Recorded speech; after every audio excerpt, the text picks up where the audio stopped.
Hi guys, Dom here. Back with another vlog.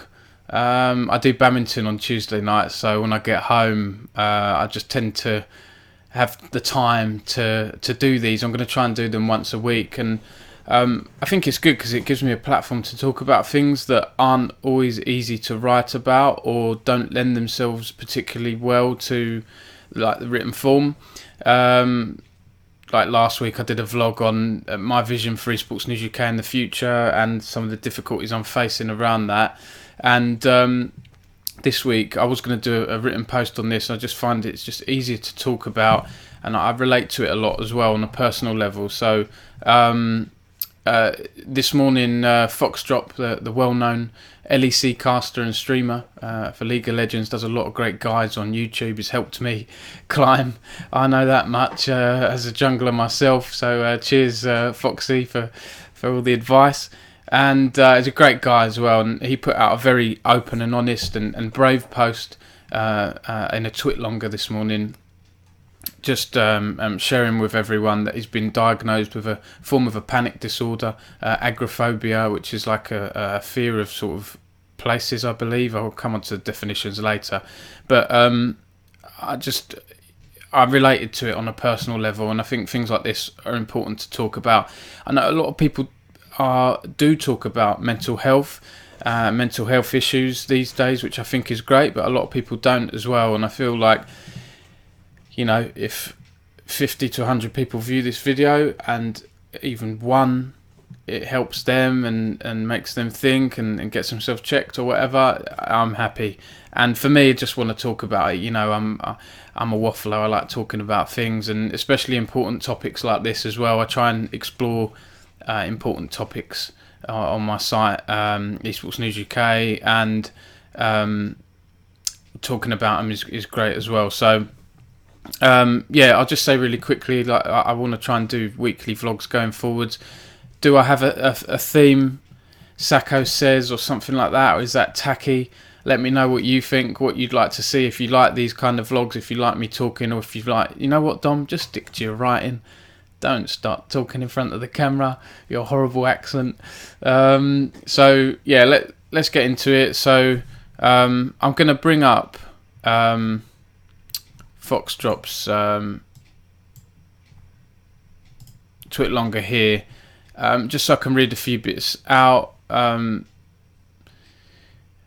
So he said before, you know, some of you may know that I struggle a lot with mental health issues, presently as really bad anxiety. I remember reading this a while back. Foxdrop has shared some of these issues, anxiety and things like that. Like, I never noticed it until he brought it up, and that's something I can talk about with things I've experienced in the past as well. Like, people can be very good at masking problems, and they might even not know that they have problems. I'll come on to that as well in a bit later. And again, Foxdrop sharing it for a similar way I'm talking. It might help people in my audience who also suffer. You know, he wants to share his problems, which is great. And he said that he doesn't sort of... so imagine eating food but not being able to taste anything, feeling sick after and dreading each meal. You know, he doesn't mean that literally, but that's a good analogy for what he goes through with the anxiety he feels. And again, his lack of understanding of his problem has come with an inability to know how to fix the problem. Exactly. It's mental health issues. You can have things where you know, I'm quite fortunate. I haven't had lots of issues. I've had like sort of minor anxiety in the past, which sometimes rears its head every now and then. But it's really difficult to be consciously aware of things and get the right diagnosis. It's really difficult. And so you can move on, you know. So basically, he says the short story of what he experiences is: the further away from my safe zone, his home, I am, the harder I struggle. When my anxiety really hits me, I feel like the world is ending. I shut down, I cannot function, I cannot cope. It's quite literally the worst feeling I can think of. And as you can imagine, this makes travel really hard for me and definitely gets in the way of me doing LEC and other events. to be blunt, I do not enjoy going to the LEC.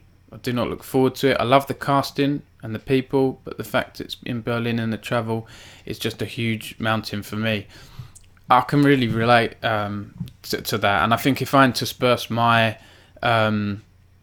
experiences with Foxdrops as I go, I guess it helps me as well. It's an outlet, and it's just good to talk about. Like, I have a similar thing, and I don't even think I consciously realised it. It's a lot of mental health. It's all in your subconscious, and I'll talk a bit about that. When I was growing up, I went through a few issues, but I remember back in 2010, 2011, I think it was, my first job in the games industry as a reporter for MCV, which is like a video game trade publication, a weekly magazine.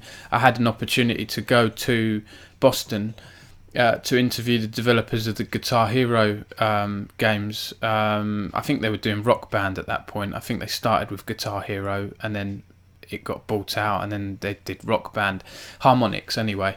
And great opportunity, right? And I remember when the editor and the senior editorial team at MCV were talking about who to send, and the discussions was going around the office, and people saying, "Oh, I can't make it, I'm doing this," or "I can't make it, I'm doing that." Usually with opportunities like that, they'll get grabbed, jumped on, and someone will go who's more senior than you. I was just a staff writer, I was a junior, and of course I knew what was going to happen. No one could make it, and then I got called into a meeting room by the editor and the deputy editor, Michael and Chris, are great guys, and do you want to go, Dom? And it's difficult because I think I was still quite new there at the time. You don't want to say no because then you're seen as, you might not be a reliable member of the team, and like you should be hungry to want to do those things and help the team. But at the same time, I'm thinking, I've got to get on a plane. I don't want to move from where I am. And like, I'll be honest, like I think part of the reason I set up Esports News UK, other than I love UK esports and no one was really writing about the scene here when I set it up, it means I get to stay in the UK and I don't get to travel as much. So reading this, what Foxdrop goes through, made me feel a little bit more normal. And I don't really talk about it. Again, I don't even consciously think about it. But I remember writing a Facebook post when I got home that night from work and saying, "Oh, I've got to go to Boston," like writing it a little bit negatively. It's like, "Oh, I've got to get up early, like sort visas and all that stuff." And I remember a lot of my friends were like, "Are you mad, Dom? You're getting paid to go to another country and, check the place out. Yeah, you're there to do work, but it's a really cool thing to do." And it made me feel a bit like, yeah, I am fortunate to be in that position. But at the same time, I remember I was living in a flat at the time in Brentwood with my wife, who we weren't married at the time. And I remember having to get up at the crack of dawn and get on the train to go to the airport. And I just didn't want to... I didn't want to do it. But anyway, so reading this, I can really relate to it. And Foxdrop goes on to say, look, I've been through dozens of hours of therapy, various medications, and nothing has helped. And he's managed to blag his way through, work and things like that. But he's, it wasn't cleared up for him. He still had, he still wanted to get to the root of the problem, I guess. And he said, 2 weeks ago, I pretty much reached the point of giving up. I decided to book a private appointment with a psychiatrist. And he told me I had a panic disorder with agoraphobia. You may recognise that colloquially as a fear of going outside. More specifically for me, it's a fear of places from which escape is difficult, rather than a literal sense like crowded places or elevators. For me, it's a fear of an inability to run away to my safe zone, i.e. home, which makes total sense, and it does make total sense. I can remember a girl at school when I was back at secondary school. I was probably 15, 16, coming towards the end of school, and there was a girl who was in like year 7 or year 8, which is, if you're not in the UK, that's like 11 to 13 years old, something like that. And I think I didn't know her, but whenever she walked around the playground, or walked home. I remember when she'd walk home, because I'd walk home through the same gates as her sometimes. She'd walk really, really slowly, like 1 foot in front of each other like that, and looking down at the floor. And at first glance, when you're kids, you're thinking, "Oh, what's that? She's a bit weird. There must be something wrong with her, or she's weirdo." I didn't think that, but you you do to an extent, but it's how vocal you are with it. She did get bullied a little bit by other kids, which was horrible. But then I found out as I got older, she had agoraphobia, and she didn't like going out. That's what I heard anyway. I didn't know her, but some people would say she'd stay at home for like weeks at a time, and then plucked up the courage to come into school. Like, it must have been awful for her to, those years when you're at school, when you're young and you're still finding yourself, they should be like amongst the best years of your life. So to have that is, that must have been, I really felt sorry for her. And you don't understand things, ignorance is bliss, isn't it? Oh, I don't have that problem, so I don't care, kind of thing, and then as you grow up, you learn and you develop a bit more, and you're a bit more, what's the word I'm looking for? Not sympathetic, compassionate, right? You're more compassionate. But anyway, I'll go back into what Foxdrop was saying. So he says he has episodes that cause him to feel anxiety, and it triggers a panic attack. And that panic attacks are bloody horrible things. But Foxdrop was saying, with this diagnosis, I'm now on treatment that should hopefully break the loop and deny my panic attacks, which will then put me in a new, much healthier cycle of, I didn't have a panic attack, wow, I can do this, that was good, repeat. Again, and that's basically it. Again, that's something I can super relate to. When I was, I can't remember how old I was now. I think I was about 17, 18. It was just before I went to uni. I had 2 panic attacks, and the first time I had one, I was in my friend's car. He'd just learnt to drive, and we went out for a drive with a few of my friends. There was like 4 or 5 of us in the car. I don't know what happened. I just felt my heart racing, going really fast, and it's like this sense of dread. It's so hard to describe. I thought I was dying. I know it sounds really stupid saying it now, looking back on it, but I thought I was. And luckily my friend was close to my home, and he dropped me off. I said, I need to call an ambulance, like I'm having a heart attack or something. My heart, I've never felt that feeling. I don't want to feel it again. My heart felt like it was jumping out of my chest at 1,000,000 miles an hour. Stumbled through the door. I was like, to my dad, he's like, what are you doing? So I was all panicked. I was like, call an ambulance, I'm having a heart attack. It's like, sit down. Like, I called an ambulance, and it got there pretty quick, and they came through the door, and they checked me, and they're like, don't worry, you're not having a heart attack, you're having a panic attack, like, you'll be alright in 30-40 minutes, you've just got to calm down. I think they gave me some basic breathing techniques, but that really shook me up, and I didn't know why I was having a panic attack. For me, I wasn't consciously worried about anything, which made it, I was like, well, what am I panicking about? And they're like, it could be anything, it could be anything, but you're fine.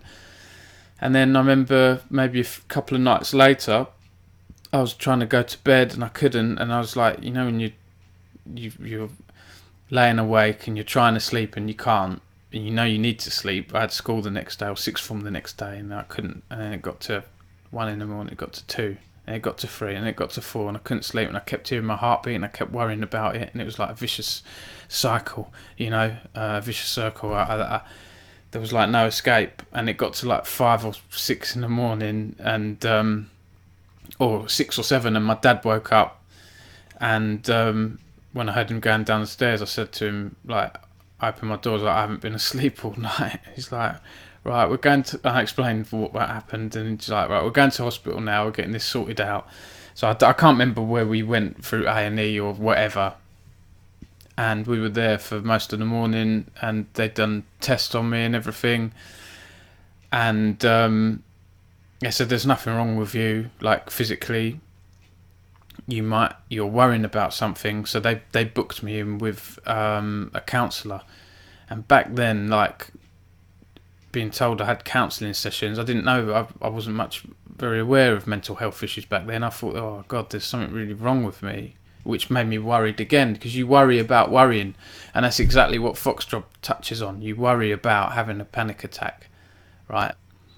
But that's part of the problem. It's not the root of the problem, which is what's causing you to have a sort of subconscious worrying about something. I was very fortunate. I only had 2 counselling sessions. The counsellor, she's a really lovely lady.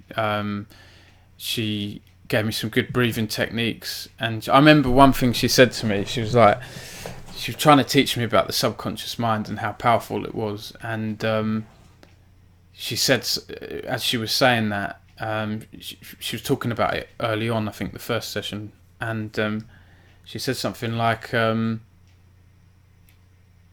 what are you doing right now? I said, well, I'm talking to you. She said, yeah, what are you actually doing though? What is your body doing? I was like, well, I'm sitting down.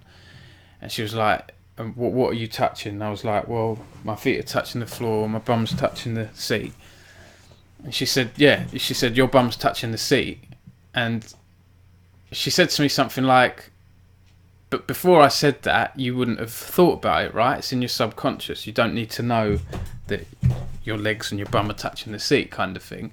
And she said, I bet you won't be able to stop thinking about that now for the rest of the session, that your legs, your bum's touching the seat. And she was right. Like, my mind, it went from my subconscious to my conscious. It's really weird, but it taught me a lot. And I was fine. We got to the root of the problem, which we thought was the problem, which I was actually subconsciously worrying about whether I'd get the grades to go into uni or not. Because I had my sister, bless her, I mean, she didn't realise it, but she was always saying, like, you're going to be the first one in our family to go to uni, blah, blah, blah, you're doing so well. And I think maybe that gave me subconscious, like, pressure to do well in my exams. And I was growing up, I had a lot on my plate, you know, I was in a band at the time, and loads of stuff, you know, interested in girls and things like that. And you're going through a lot of changes, and it was something that caused me to get stressed out. I'm very fortunate, touch wood, I've never had a panic attack since then. I had about 2 or 3 panic attacks, I think. The other 2 or 3 were never as bad as the first one I had, because the second and third time I kept telling myself, you're having a panic attack, you're not dying. But yeah, you know, that was my part of my story. You know, and again, it's so important to talk about this, sharing problems. It raises awareness of mental health. It can help others seek help. And, you know, oh yeah, one thing I wanted to say as well, one thing I've found, so last year, some of you may know, I helped set up the UK Esports Awards with Adam Heath, and that was really great for year one. I really enjoyed it. It was a lot of hard work, but the event itself, once it was done, and during the event, I had so much fun, and I had a lot of people coming up to me saying how great it was, and you know, and it needs to continue. I unfortunately had to step back from the UK Sports Awards and the team because I took too much on, and I know myself, like I knew that anxiety was creeping back. I do British Esports Association, I do Esports News UK in my spare time. I did this, and then I did the event on top of that, and it was too much. 2 jobs is too much, which I've spoken about in my other vlog. I won't get into that.